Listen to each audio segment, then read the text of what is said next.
Welcome to Two Therapists Talking. The hope for this podcast is to talk about important issues related to couples and individuals who are struggling in their lives with many different issues. I'm David Thompson, a marriage and family therapist. And I'm Sherie Christensen, marriage and family therapist. Please join us as we explore these issues together, and we hope you will learn and be enlightened along the way. Come find us at twotherapisttalking.com. If you like what you're hearing, please get on and rate us and subscribe to the podcast. Hello and welcome back to Two Therapists Talking. I'm Sherie. And I'm David. And today we are finishing what we started talking about last time, which is, healthy couples and things that healthy couples do that make their relationships strong, that build trust and commitment, and ways that they invest in relationship. Because where is the grass greener? Yes. It's not on the other side. No, it's not. It's where you water it. So let's talk about how to water it. Yes. 5 ways to invest in your relationship. Let's jump right in. And feel free to write these down. Mm-hmm. They are really good to think about. The very first one we want to talk about is turn towards bids for connection. So bids for connection is this idea, again, by Gottman. This is what we've been talking about. All of this is Gottman Really, stuff. really good things. Bids for connection refer to attempts by one person in the partnership to connect in some way. Yes. We don't always recognize bids for connection. Yeah. But there's a lot in relationships.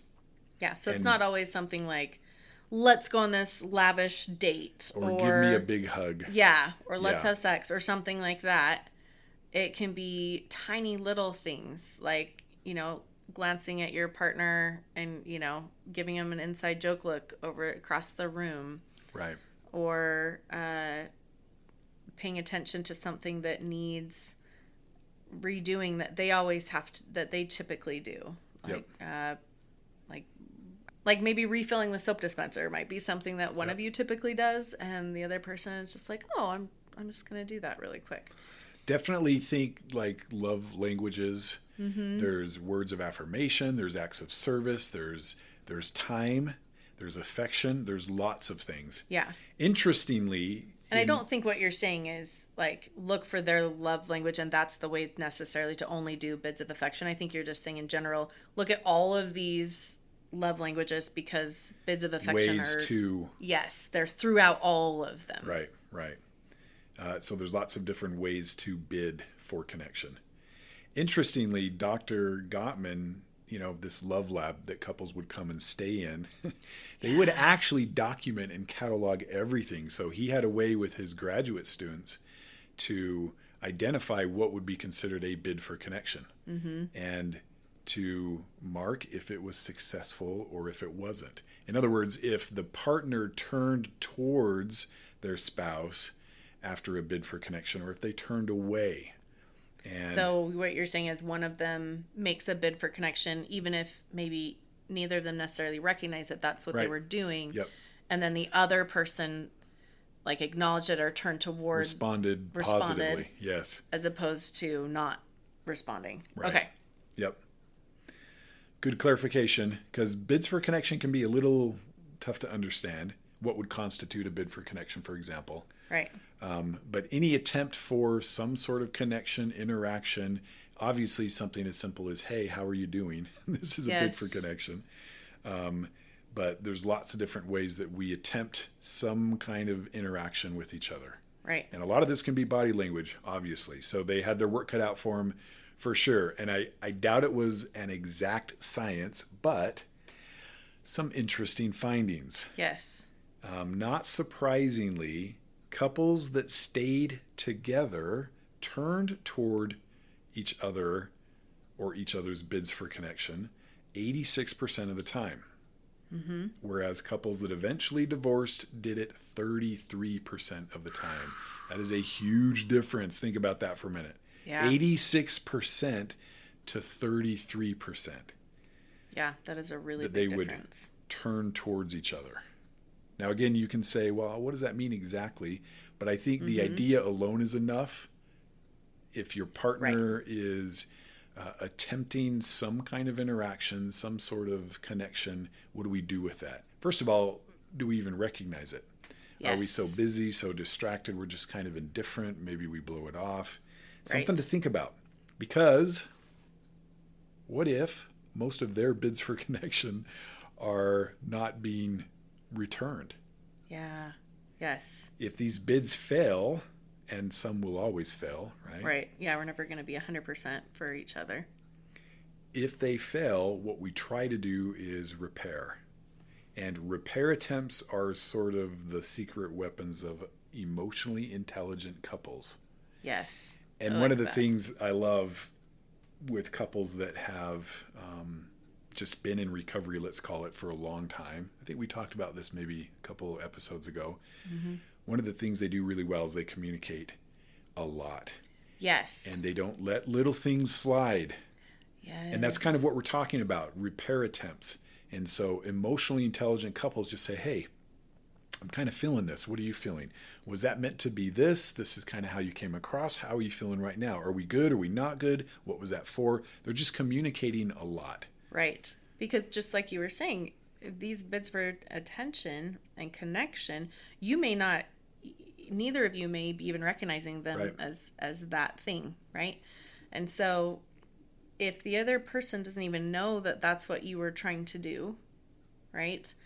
Then, and you're not communicating that, then how is a repair attempt even remotely possible, right? If they were just kind of in their own heads, came in from work, sat down, did their thing, but you were trying to connect with them and say, how was your, or do something nice for them. Yep. They may not have recognized it if you had, gotten a water bottle together for them, or just, they may just be in their own world. But if you don't communicate that, then repair attempts aren't possible. So communication, right? We can't say that word enough. Yeah, definitely. So the second one we want to talk about is flipping your internal script. For a lot of reasons, but here's some. Yes. So when you have negative thought patterns, right, that causes you to miss about 50% of your partner's bids, according to research by Robinson and Price. So that is going to make it difficult to build trust if you are running this negative script. But we've all had experience with this, right? Oh, totally. Where we're trying to engage, but the other person is distracted or they're just not picking up on it. Yeah. And if these are negative thoughts that's causing you to miss this, it's going to have an impact on the relationship. For sure. Well, and we talk about it in my therapy sessions. We talk about it as like, what's the story you're telling yourself about what just happened? Yep. Right. And so if you're running these, again, we talked in the last episode about the concept of negative comparisons. And if you're running a negative comparison script, right, for example, you're going to miss what they're doing. They may reach out to you and you may see that as, oh, well, they're just doing that because blah, blah, blah. Maybe they feel bad or... Yeah. Yeah. Yes, they're just trying to get something from me or, something like that, instead of recognizing the actual bid for connection that they're trying to make. Yep. So it's hard to build trust if you're missing those bids and you're not engaging. And I have heard this before because I have many, many times given the homework specifically, okay, what you're doing this week, I want you to focus on more bids for connection. Mm-hmm. As in, like, if I ask your spouse, they'll say, oh, yeah, this is what I'm seeing. It's more than normal. Yeah. And what I'll hear often is, they're not being received. And then we can talk about that. But so you see the importance of receiving bids for connection and how sad in a relationship if they're not. Yes. It's really important to learn to separate your specific relationship problems from the overall view of your partner. Like, wait. Hold on a sec. Yeah. Say that again. That is such a big, important concept. Pay close attention. It really is. We need to learn to separate specific relationship problems from the overall view of our partners. Yes. This is the what you do versus who you are, I feel like, concept, right? Like, and that's what we talk about. I mean, we've done episodes on this with, worth, right? Personal worth, right? We're not human. We're human beings. We're not human doings, right? It's our worth is not connected to what we do, right? And if we are doing this with our partner, we're kind of throwing them under the bus, and we're like, well, this is the relationship issue. These are the things here and there that you're doing. We're missing that overall. Right. This is who you are. This is the overall view I have of you. You are a wonderful person that sometimes forgets to take the garbage out. This is so true. I can tell you from personal experience, to my everlasting shame, I absolutely missed a more positive view of my partner because I was getting stuck on little things. As if these little things or little problems actually were my partner or accurately defined most of them or all of them. And it's been a big waste of time, and it's been hard on the relationship. So this is definitely true and something that I want you to really think about. Yeah. Really make an intentional effort to replace negative thoughts with compassion, with empathy, yes, with understanding, right? Go back to those empathy skills. Go back to like being aware of what their experience might be, and really them as a human being. So along the same lines, the next one is to ritualize cherishing. So the best way to keep yourself from making these negative comparisons is just to actively cherish your partner. Mm-hmm. Intentionally, deliberately, on purpose, like everything we talk about in here, like the dailies, like whatever. Everything good in life will come from just consistently doing little things. And this is one of these really important little things we want you to do. So get in the habit of thinking positive thoughts about each other rather than thoughts about someone else, or even just thoughts about the negative parts of them or things that they do that's hard. Right. Yep. Think about what you appreciate about them. Right. And tell them. And tell them, right? Yes. Like how wonderful it is it when someone is like, oh my gosh, I just totally love this about you. It feels good coming from a stranger. Yeah. Right? Yep. But think about how that consistently would build relationship and trust and love if you're consistently doing that with your partner, right? Thank them for being adventurous. Thank them for being an amazing cook. Thank them for being a good parent, right?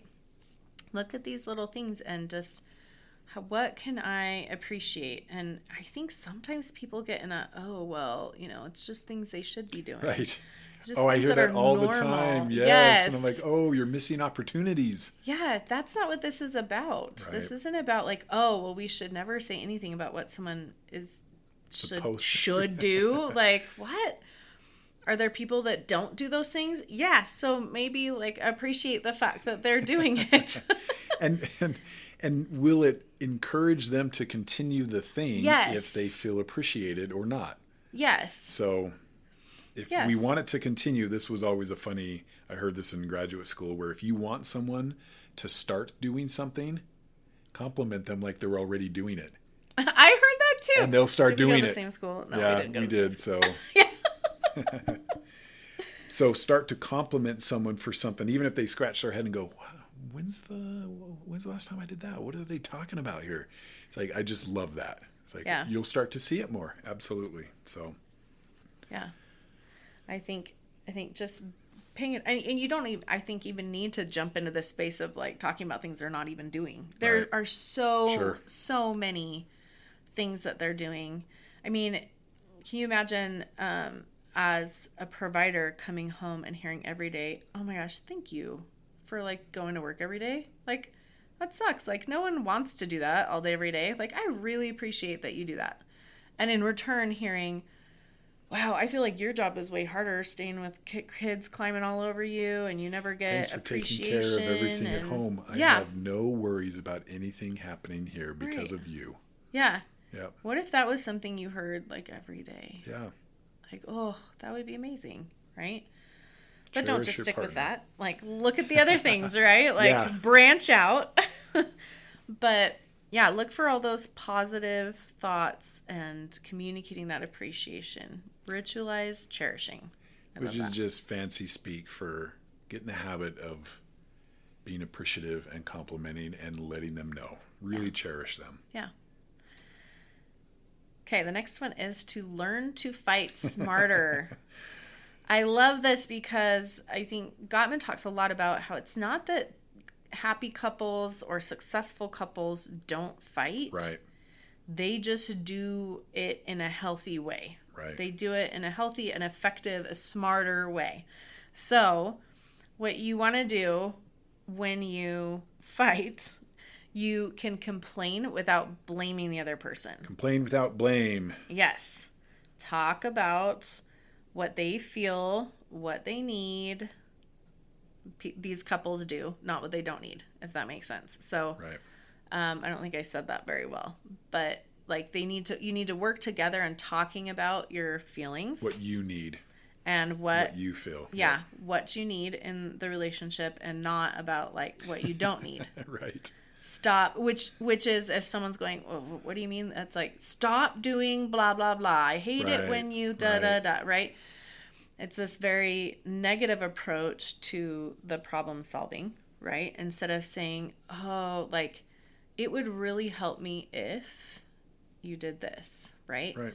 It's the same thing. It's like, instead of, I hate it that you don't take out the trash, it's, it would really mean a lot if you could take out the trash. Yep. Right? It's that reframe of how you're doing it, where you're not blaming, you're working on what you need and what you're feeling. It's much more gentle, and it gives your partner the information, oh, this is something they love. It's like a recipe to be successful. Right.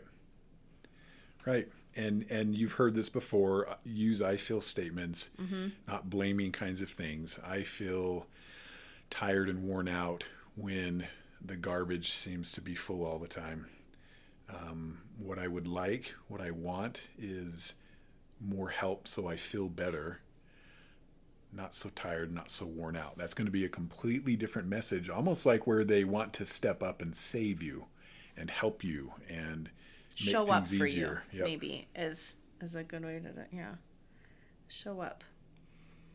And I think a great thing to do is to have a weekly Companionship inventory. Yeah. We've talked about this too. Yep. I love this. It all connects, right? So that you can discuss areas of concern, where you can discuss those things. Again, this all goes back to the communication. Communicate. What is it that I need? What am I noticing this week? And this is possible, and it makes it so much more effective in a relationship because you've already been doing the 5-to-1 ratio, which we talked about last time, of making sure you're doing those 5 positives to every negative, where you've been ritualizing these cherishing, where you have been turning towards those bids for connection. Each of those are those positive check marks. So then when you sit down and you say, okay, things are amazing, and also this thing is a concern for me, or I'm feeling worn out in this area. Right. It changes everything about the dynamic of the relationship, and it's possible. If you are nagging each other and you're building resentment all week, and you don't turn toward each other, and you are saying all these negative things, then you want to sit down and have a meeting where you talk about things you'd like to have change, right? It doesn't bring your gloves. Feel great. Yes. It doesn't typically go and, well. You know, a really cool thing with that too, we've talked about companionship inventory before. If you know that you're going to have an opportunity to share something that's hard, it's a lot easier during the week to not talk about things that are hard, or to bring up things that are hard, or to notice things that are hard. You know you have an opportunity coming to say, hey, I notice that this is, a real challenge for me. It's coming, and you know it's coming, and so you can kind of relax more during the week. Kind of set it on the shelf. Right. And then focus more on the positives. In the meantime, yes, I love that. It's interesting how it's kind of this spiral up as opposed to a spiral down. Yep.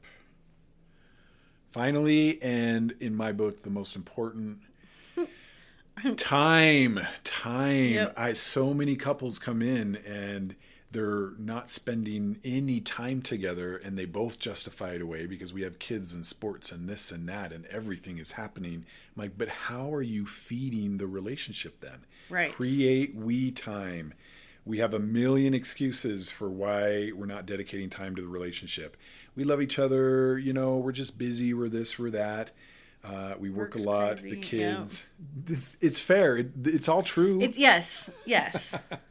You're not going to make more time in a 24-hour day, but you have to create time for the relationship. Yes. So dates where you can actually ask each other open-ended questions. Remember what those were? They're the things you did when you dated. Yes. You continue to create rituals of connection that allow you to connect emotionally, and it's probably the most important investment in the relationship you can make. Yeah. It's not, happiness doesn't come as a result of getting something you don't have.